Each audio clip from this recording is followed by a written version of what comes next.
kemarin atau lusa itu ada keputusan pemerintah yang mana itu banyak menimbulkan gejolak di masyarakat, Ustaz. Nabi SAW bersabda, "Man kariha min amirihi syai'an falyasbir." Siapa yang mendapati dari pemimpinnya sesuatu yang dia benci, nggak seneng, nggak serak dengan keputusannya, sabarlah. Ini perintah Nabi loh. Perintah. Bicara masalah demonstrasi sendiri, Ustaz. Ini kan sedang marak-maraknya demonstrasi, Ustaz, akhir-akhir ini. Nah, dalam Islam ini akidah yang benar berkaitan dengan demonstrasi dan turun ke jalan atau memberontak pemerintah dan pemimpin ini gimana, Ustaz? Apakah memang dibolehkan atau? Namun secara syariat ketika kita ingin menyampaikan mungkin kritikan atau nasihat dan masukan kepada pemerintah, caranya gimana, Ustaz? Sudah dijelaskan oleh Nabi.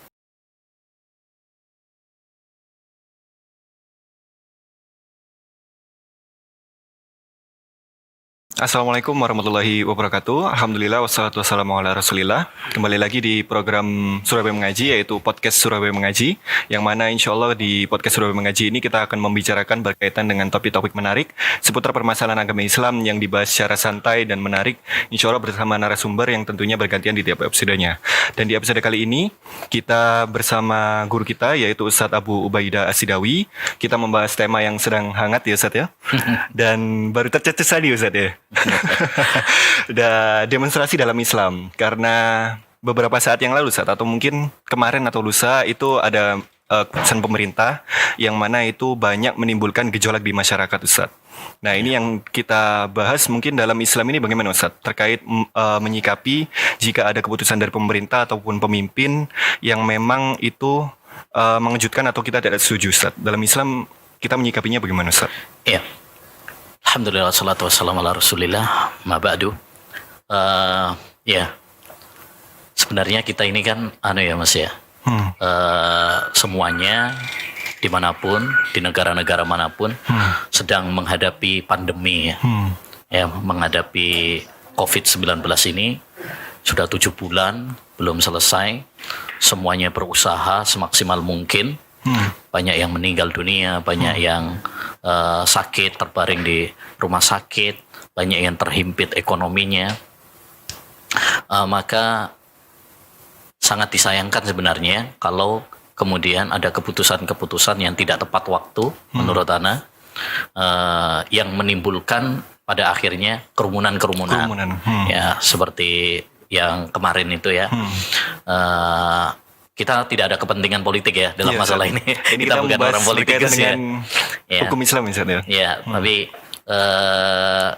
sebenarnya sangat disayangkan saja. Kita sudah berjuang, ya semuanya berusaha untuk bagaimana tidak menimbulkan kerumunan-kerumunan, tapi secara tidak langsung dengan adanya keputusan itu kan akhirnya menimbulkan kerumunan yang masa yang sangat banyak malahan, dan ini berpotensi melonjaknya lagi kasus-kasus. Itu yang sangat disayangkan. Apalagi bentar lagi pilkada lagi kan. Iya. Jadi ini kita tidak memihak manapun. Ini yang harus digarisbawahi. Kita tidak memihak ya pemerintah atau tidak memihak kepada pendemo juga. Jadi kita istilahnya di tengah-tengah gitu ini ya. Jadi kita tidak memihak manapun, kita nggak ada kepentingan apapun, kita hanya melihat semuanya dari kacamata syariat. Jadi tentu kita semuanya kecewa dengan adanya keputusan tersebut ya, di tengah perjuangan menghadapi pandemi ini. Tapi yang menjadi masalah adalah bagaimana kita menghadapi keputusan-keputusan yang tidak tepat seperti tadi, ya. Apakah dengan emosi, apakah dengan unjuk rasa, apalagi sampai berbuat anarkis dan sebagainya. Tentu kalau kita lihat dari sudut pandang agama Islam, jauh-jauh hari Nabi sudah ngabarin bahwa nanti akan ada pemimpin-pemimpin yang zalim, yang mementingkan kepentingan mereka, kalian tidak setuju dengan keputusan-keputusan mereka. Itu Nabi sudah ngabarkan. Ya, sudah ngabarkan. Tapi ketika para sahabat bertanya, apa yang mesti kita lakukan wahai Rasulullah SAW? Kata Nabi, ya, laksanakan kewajiban kalian. Tunaikan hak-hak pemimpin kalian. Ya, jadi Nabi tidak menjadikan kedoliman pemimpin sebagai alasan ya untuk kita memberontak, untuk kita berbuat anarkis, untuk berunjuk rasa, ya. Jadi kita harus konsisten dengan agama Islam yang memerintahkan kepada kita untuk taat kepada para pemimpin, mendoakan kebaikan untuk para pemimpin, terlepas apakah pemimpin melaksanakan kewajiban mereka atau tidak. Karena masing-masing nanti ada totalannya, ada pertanggungjawabannya. Pemimpin akan dimintai, ya seperti keputusan kemarin itu mereka-mereka yang membuat keputusan nanti di pengadilan akhirat akan dimintai pertanggungjawaban di hadapan Allah SWT. Ya, apalagi kalau sampai memantik, menimbulkan gejolak, demonstrasi, banyak yang rusak, banyak yang terluka, apalagi mungkin ada yang meninggal dunia. Ini yang memberikan keputusan tersebut nanti akan dimintai pertanggungjawaban di hadapan Allah SWT. Tapi terlepas daripada itu, kita punya kewajiban juga sebagai rakyat harus tetap melaksanakan kewajiban kita kepada para pemimpin. Ya, karena ini masalah ibadah. Ini masalah ibadah. Kita punya kewajiban untuk taat kepada para pemimpin, untuk menjaga kedamaian, menjaga keamanan. Ya, tidak ada yang bisa kita lakukan kecuali dengan sabar, berdoa kepada Allah SWT dan memperbaiki diri kita. Nabi SAW bersabda, "Man kariha min amirihi syai'an falyasbir." Siapa yang mendapati dari pemimpinnya sesuatu yang dia benci, nggak seneng, nggak serak dengan keputusannya, sabarlah. Ini perintah Nabi loh. Perintah. Ya, perintah Nabi. Nabi orang yang paling sayang sama umatnya, yang paling menginginkan kebaikan kepada umatnya. Kita ini kadang agak aneh juga.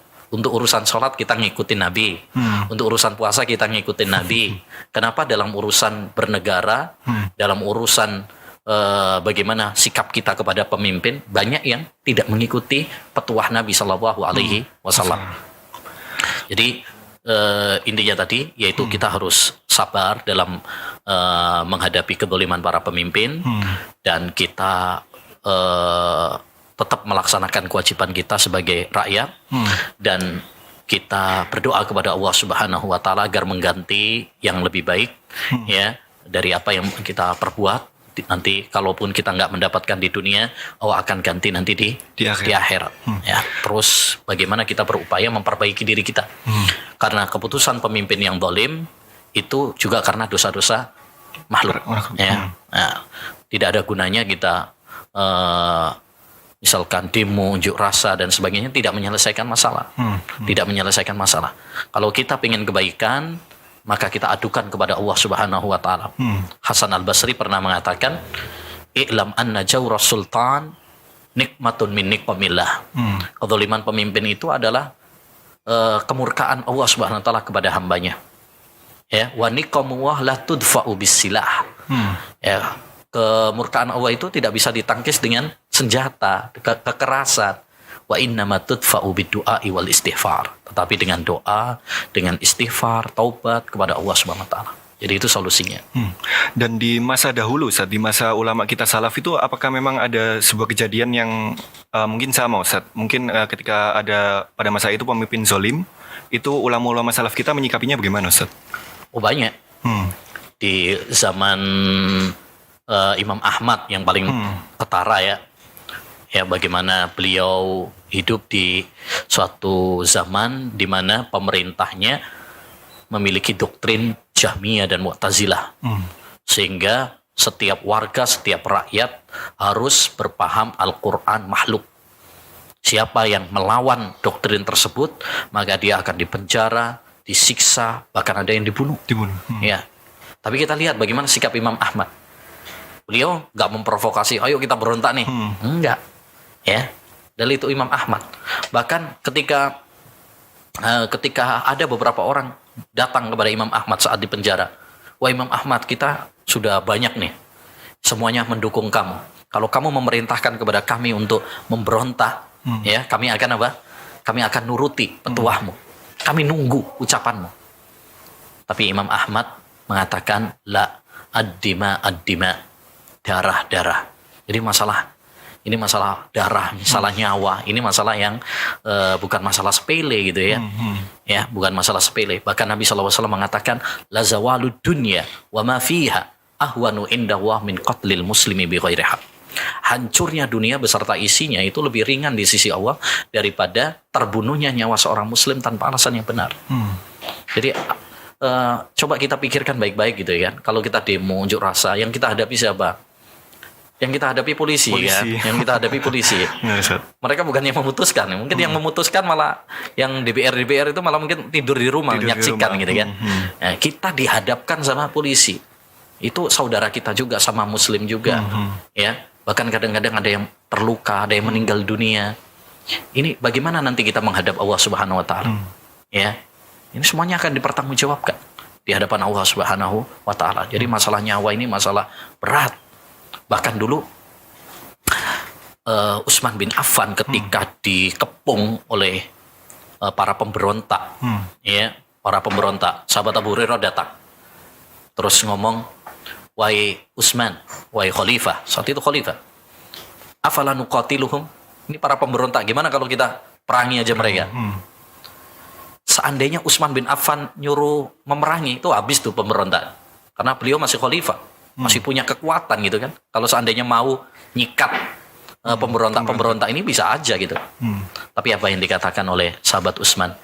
Ya, wahai Abu Hurairah. Ya, seandainya bukan kamu yang ngomong seperti itu. Ya, lalu kata beliau, la in qatalta wahidan min haula laka'annama qataltan nasa jami'ah. Kalau kamu membunuh satu nyawa saja di antara mereka, seakan-akan kamu membunuh semua nyawa. Ya. Nah, ini masalah nyawa. Mereka bagaimanapun walaupun memberontak, mereka masih muslim gitu ya. Masih muslim. Jadi ini masalah nyawa. Jadi para ulama kita Masya Allah, mereka tetap sabar, konsisten dengan prinsip-prinsip agama mereka. Mereka sabar, mereka menasihati. Sabar itu bukan berarti kemudian kita mendukung. Banyak orang salah paham. Wah, ini Salafiyin ini anteknya pemerintah ini. Ya, anteknya pemerintah. Menurut tidak. Tatkala kita mengatakan sabar, itu bukan berarti mendukung kezaliman pemimpin. Harus dibedakan. Ya, harus dibedakan. Ya, yang memerintahkan sabar itu sebenarnya bukan kita, Nabi yang memerintahkan. Ya, kenapa? Karena di sini harus dipahami satu kaidah, darul mafasid muqaddam min jalbil masalih. Membendung kerusakan itu lebih utama. Jadi kalau kita nggak sabar, misalkan melawan, ya, mereka punya senjata. Ya, kita mau melawan mereka justru malah remuk, malah hancur kita, ya kan? Malah hilang nyawa. Mendingan kita sabar, ya, bersikap cerdas, tenang, itu. Jadi semuanya harus dijalani dengan tenang dan cerdas, ya, tidak gegabah. Bicara masalah demonstrasi sendiri, Ustaz, ini kan sedang marak-maraknya demonstrasi, Ustaz, akhir-akhir ini. Nah, dalam Islam ini akidah yang benar berkaitan dengan demonstrasi dan turun ke jalan atau memberontak pemerintah dan pemimpin ini gimana, Ustaz? Apakah memang dibolehkan atau? Ya, pertama, demonstrasi itu tidak ada pada zaman Nabi sebenarnya. Tapi bukan berarti kemudian tidak ada hukumnya dalam agama Islam. Karena semua permasalahan di dalam agama ini semuanya sudah dijelaskan. Islam ini sempurna, paripurna. Al-yauma akmaltu lakum dinakum. Pada hari ini telah aku sempurnakan agama kalian. Jadi walaupun tidak ada di zaman Nabi, bukan berarti kemudian tidak ada hukumnya. Ya, itu yang pertama. Yang kedua, ketika kita ingin menetapkan suatu hukum, maka kita harus melihat dulu dampak-dampaknya. Nah, dampak-dampaknya. Kalau kita lihat di fakta di lapangan, dampak-dampak dari demonstrasi ini kan kerusakannya jauh lebih banyak daripada manfaatnya. Benar. Ya, daripada manfaatnya. Terkadang hilang nyawa, kerusakan di mana-mana, ya. Kemudian mengganggu stabilitas keamanan, ya, membuat rasa takut, mengakibatkan kemacetan, ya, menghilangkan kewibawaan pemerintah dan sebagainya. Jadi kalau kita lihat dengan kacamata syariat Islam menimbang dengan kacamata syariat Islam, ya, demonstrasi ini ya tidak sesuai dengan ajaran agama Islam. Satu, karena Islam menganjurkan kepada kita untuk taat kepada pemimpin. Sedangkan demonstrasi ini mengajak kita untuk menentang pemerintah. Ya memang kalau secara undang-undang negara mungkin diperbolehkan ya, karena negara kita kan demokrasi. Tapi kita berbicara ini dengan pandangan agama Islam, secara kaidah-kaidah syariat Islam gitu. bukan hawa nafsu, bukan apa kata banyak orang, ya. Tapi kita berbicara dengan kaidah-kaidah syariat Islam. Yang kedua juga tadi kerusakannya jauh lebih banyak. Allah Subhanahu wa taala ketika berbicara tentang khamr dan perjudian mengatakan yas'alunaka 'anil khamri wal maisir qul fihima ismun kabir wa manafi'u linnas wa ismuhuma akbaru min naf'ihima. Mereka bertanya kepadamu tentang judi dan khamr. Katakanlah di dalam judi dan perjudian itu ada manfaatnya. Judi dan khamr itu. Tapi kerusakannya jauh lebih besar daripada manfaatnya. Jadi sesuatu yang kerusakannya jauh lebih besar diharamkan. Ya, demikian juga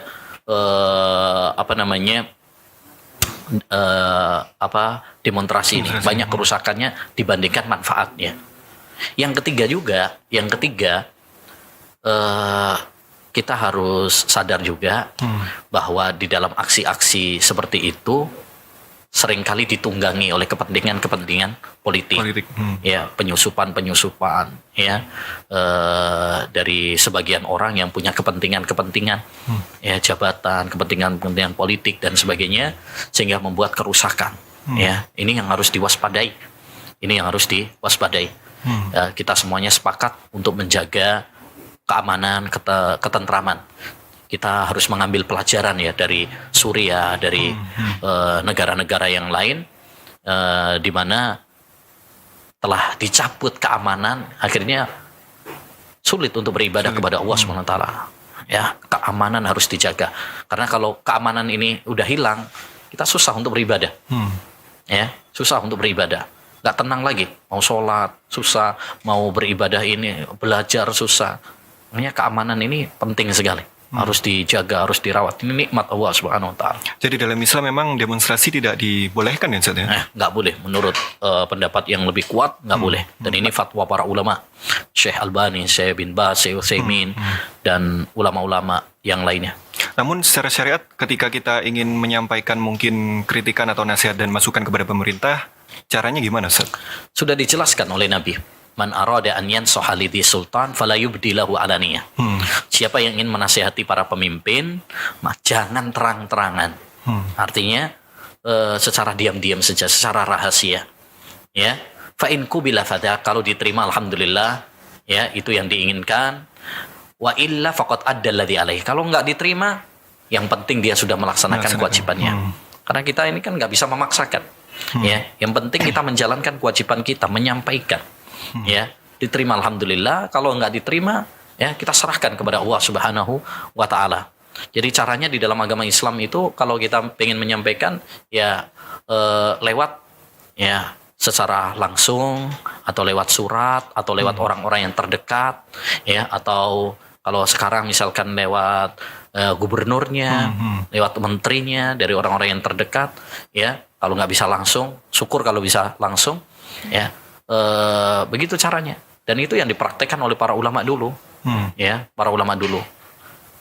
Jangan kita nasihati nih di belakang, ya. Yang kita nasihati nggak denger, di TV misalkan atau di mimbar, ya, di Facebook, ya, katanya maksudnya adalah untuk nasihati. Gimana nasihati?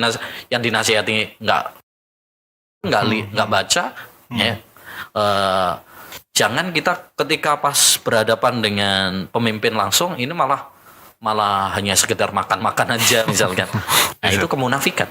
Itu kemunafikan. Harusnya kalau memang bertemu langsung, nah itu dimanfaatkan untuk memberi nasihat. Kalau kita kemudian nasihat, itu bukan nasihat, itu memprovokasi namanya. Provokasi. Dan terakhir Ustaz, mungkin berkaitan dengan akidah ini Ustaz, ini kan taat kepada pemimpin Ustaz. Ya. Itu mungkin bisa sedikit disampaikan dalil-dalilnya Ustaz atau urgensinya Ustaz. Taat kepada para pemimpin ini salah satu prinsip, ya. Akidah Ahlussunnah wal Jamaah terhadap pemimpin ini salah satu prinsip yang sangat penting, makanya hampir di setiap kitab-kitab akidah itu dibahas. Ya, bagaimana akidah Ahlussunnah terhadap para pemimpin, karena ini kaitannya dengan keamanan juga.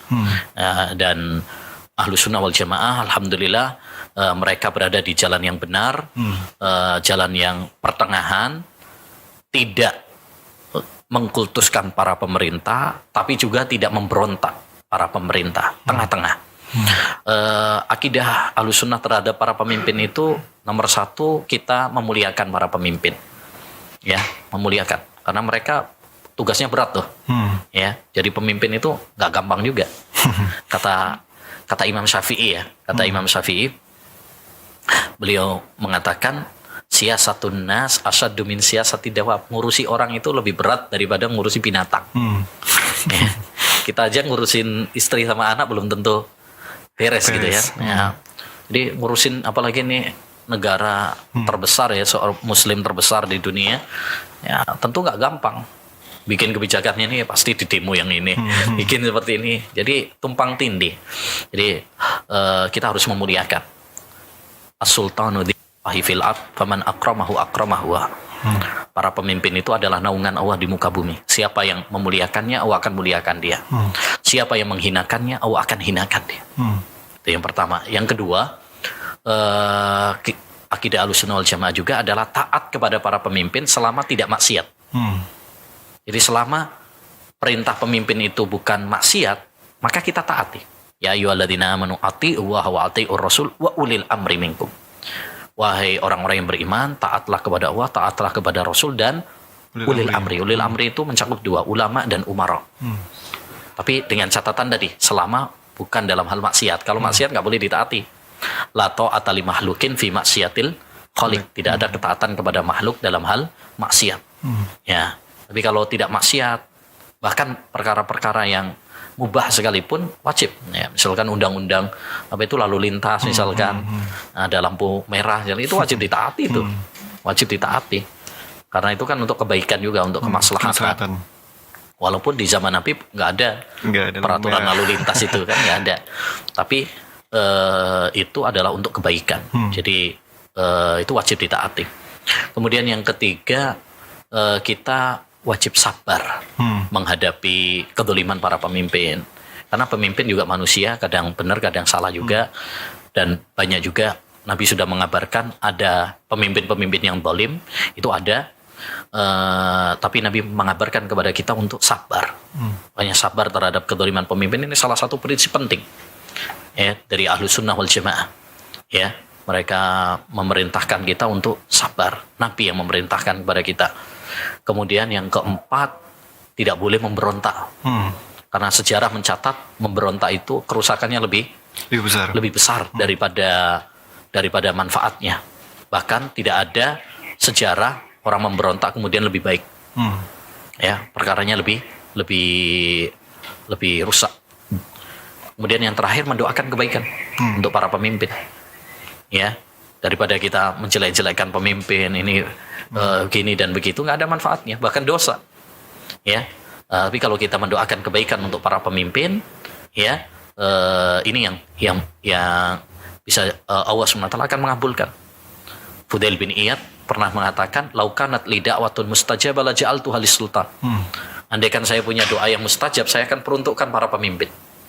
Jadi ya kita doakan ya untuk kebaikan para pemimpin kita, agar diberi taufik, diberi hidayah oleh Allah Subhanahu wa taala, daripada kita jelek-jelekan nggak ada manfaatnya juga kan?